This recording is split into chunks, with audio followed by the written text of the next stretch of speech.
warahmatullahi wabarakatuh. Waalaikumsalam warahmatullahi wabarakatuh. Apa kabar semuanya? Alhamdulillah luar biasa, tetap semangat, Allahu Akbar. Alhamdulillah kita hari ini sehat semua ya, sehingga kita bisa belajar seperti hari-hari biasanya. Sebelum belajar itu biasanya kita berdoa dulu. Silakan. Berdoa mulai.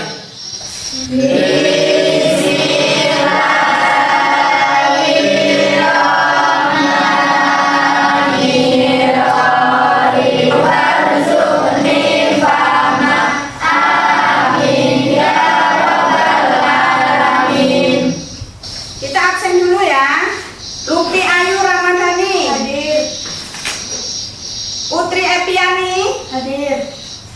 Aceng Rahayu hadir. Reami hadir.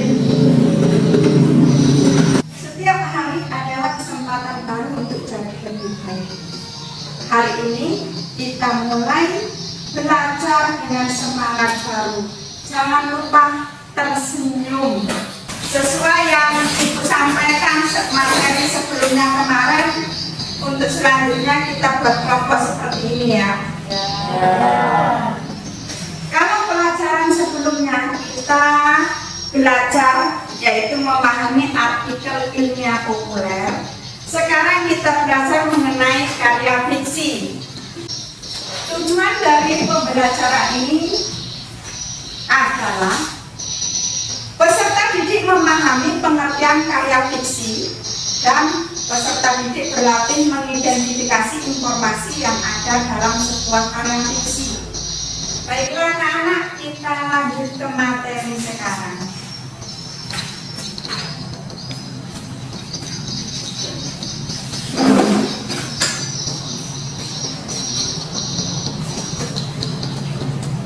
Di sini sudah ada karya fiksi. Cerpen, dongeng, dan komik. Unsur intrinsik adalah unsur yang membangun cerpen dari dalam. Ada beberapa unsur utama untuk membangun cerpen itu yang disebut unsur intrinsik. Amanat dan sudut pandang. Ada beberapa pengertian itu termasuk dari unsur-unsur yang membangun cerpen dari dalam. Lagi disebut alur campuran. Alur campuran di sini adalah gabungan antara alur maju dan alur mundur, atau hanya untuk orang ketiga yang berperan sebagai pengamat. Kalau tadi itu unsur intrinsik cerpen, sekarang unsur ekstrinsik cerpen. Cerita yang ditujukan untuk dipentaskan atau diadaptasi menjadi film. Fungsi karya fiksi itu sebagai hiburan, memberi kesenangan dan pengalihan dari realitas. Sampai di sini ada yang belum paham, silakan bertanya.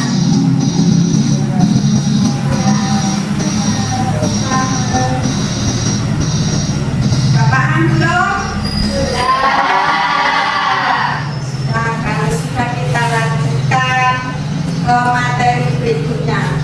Sebelum kita lanjut membaca kotak sulap Panastom, Ibu ingin bertanya kepada kalian, pernahkah kalian membaca cerpen? Pernah. Cerpen apa saja yang kalian baca? Bawang merah, bawang putih, Bawang merah, bawang putih. Yang sebelah sini? kancil dan buaya, Kancil dan buaya, dan buaya. Yang sebelah sini? maling kundang. Maling kundang. Pesan moralnya apa di situ? Jangan durhaka pada orang tua. Jangan durhaka Kepada orang tua. Iya. Kita lanjutkan lagi. Bacalah kotak surat pamantong. Di situ kamu cari informasi apa yang disampaikan dalam cerpen tersebut. Silakan kamu baca.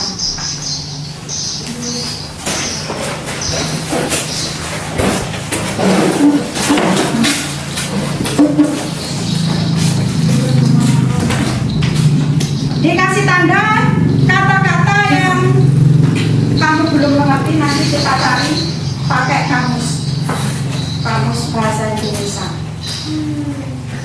Mana yang kira-kira kamu kurang mengerti kata-katanya yang di garis bawah di bawah. Nanti kita bahas bersama.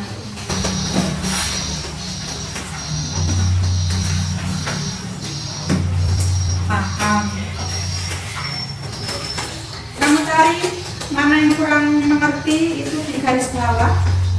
Nanti kita bahas bersama-sama. Kita cari pakai kamus bahasa Indonesia.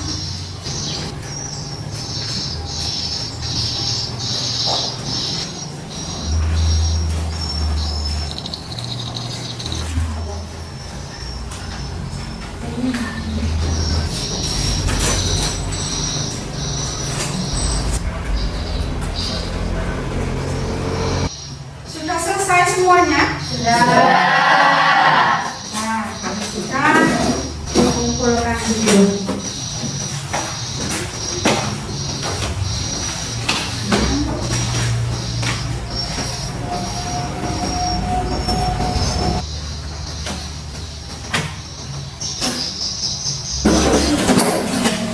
Ringkasan cerita itu tadi apa? Dari cerita ini. Siapa yang mau menjawab? Dari kelompok mana? Ya.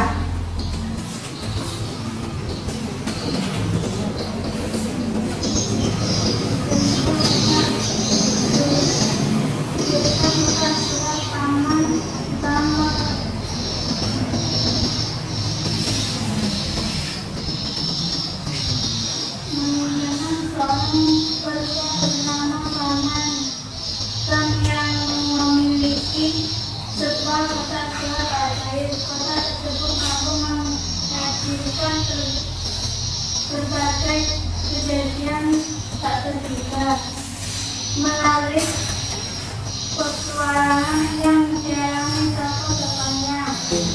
Adakah tokoh pembantu di situ?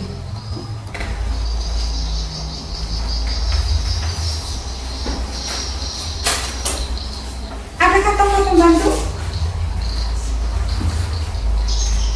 Ataupun tokoh pendukungnya? Tokoh pendukungnya yang membantu perkembangan cerita itu tokoh pendukungnya. Sudah mengerjakan soal juga KPD-nya sudah selesai, sudah dikumpulkan. Sekarang siapa di antara kelompok kalian yang mau mewakili diskusi di depan? Ibu dari kelompok 1. Ya, silakan. Silakan maju ke depan. Perkenalkan, nama saya Evita, saya dari kelompok 1. Perkenalkan, ini kelompok kami. Di samping saya ada Septirana Sati, Alif Adi Pratama, Dede Faisal, dan Nikola Mikata.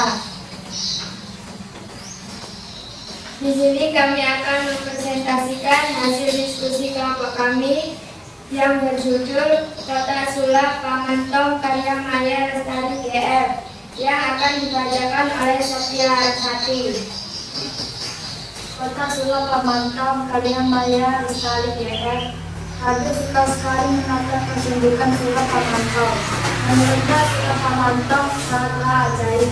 Pamantong bisa mengeluarkan kelinci, pistol-pistolan, sepatu baru, dan buku dari kotak sulapnya. Ketika bermain sulap, Pamantong sering menyuruh seorang anak naik ke panggung. Hasil dari presentasi kelompok kami untuk kelompok lain akan bertanya.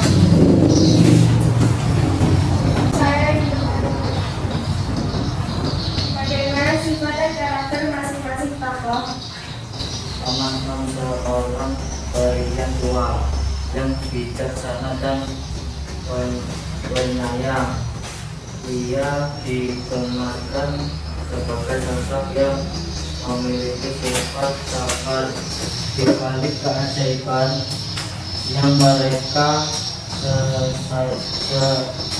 saksikan dan mungkin juga menjadi titik awal untuk perubahan atau perkembangan dalam cerita. Tanggapan positif itu tadi dari tanggapan teman kalian yang namanya siapa? Fahmi. Tanggapan mengkritik teman kalian yang namanya siapa? Happy. Semua itu tanggapan-tanggapan itu membangun ya. Demikian presentasi dan tanggapan kami mengenai karya fiksi Kota Sulap Pamantau. Terima kasih atas perhatiannya. Kami akhiri. Wassalamualaikum warahmatullahi wabarakatuh.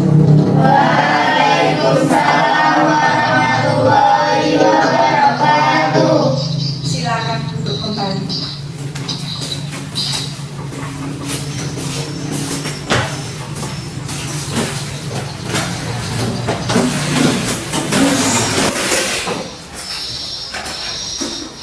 Kalau tadi sudah didiskusikan bersama-sama di depan oleh teman kalian, sekarang kita analisis dulu cerpen Kotak Sulap Pamantong. Kita lihat dulu di situ. Itu temanya, karena kalian sudah membaca semua. Itu kira-kira temanya apa dari cerita tersebut. Ini adalah keajaiban yang dapat mengubah hidup dan pentingnya kerja keras dan kesabaran. Itu temanya ada di situ. Alur cerita berkembang, ada bagian mana saja yang menurutmu paling menarik di antara alur-alur tersebut? Saya alur dalam cerita Kotak Sulap Pamantau bersifat masuk. Gaya bahasanya. Gaya bahasa di sini sangat sederhana, menarik dan penuh imajinatif. Bahwa latar, baik tempat, waktu maupun sosial budaya sangat penting dalam sebuah cerita. Kita tidak boleh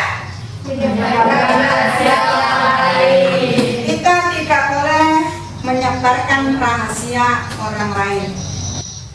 Dari cerita ini tadi bisa kita simpulkan bahwa kita tidak boleh menyebarkan rahasia lain. Kita tidak boleh menyebarkan rahasia orang lain. Minggu depan kita itu menelaah struktur teks ulasan karya fiksi. Silakan berkemas karena waktunya sudah habis. Marilah kita sama-sama berdoa. Silakan. Berdoa, baik.